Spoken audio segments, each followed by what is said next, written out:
കൂട്ടുകാരെ, ഈ സുന്ദര സുദിനത്തിൽ ഞാനൊരു കഥ പറയാനാണ് വന്നിരിക്കുന്നത്. വെറും കഥയല്ല ട്ടോ, നമ്മുടെ മുത്തു നബി സല്ലല്ലാഹു അലൈഹി വസല്ലമയുടെ കഥയാണ്. നിങ്ങൾ എല്ലാവരും ശ്രദ്ധിച്ചിരിക്കണം ട്ടോ.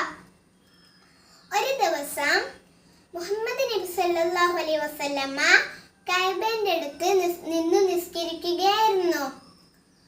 നബി തങ്ങൾ സുജൂദിലായിരിക്കുമ്പോൾ ഒരു ശത്രു വന്നിട്ട് ഒട്ടകത്തിന്റെ ചീഞ്ഞലിഞ്ഞ കൊടൽമാല നബി തങ്ങളുടെ കഴുത്തിലിട്ടു. നബി തങ്ങൾക്ക് സുജൂദിൽ നിന്ന് ഉയരാൻ കഴിഞ്ഞില്ല. ഇത് കണ്ട് എല്ലാ ശത്രുക്കളും പൊട്ടിച്ചിരിക്കാൻ തുടങ്ങി. ഈ കാഴ്ച നബിയുടെ പുന്നാര മകൾ ഫാത്തിമ റളിയല്ലാഹു അൻഹ കണ്ടു. അവർ ഓടി വന്ന് നബിയുടെ കഴുത്തിൽ നിന്ന് കൊടൽമാല മാറ്റി നബി തങ്ങളെ രക്ഷിച്ചു. എങ്ങനെയുണ്ട് കൂട്ടുകാരെ എൻ്റെ കഥ? ഇഷ്ടപ്പെട്ടില്ലേ? ഇഷ്ടപ്പെട്ടാലും ഇഷ്ടപ്പെട്ടിട്ടില്ലെങ്കിലും ഞാൻ പോവാണ്. ഇൻഷാ അല്ലാഹ് അടുത്ത കൊല്ലം കാണാം. അസ്സലാമു അലൈക്കും.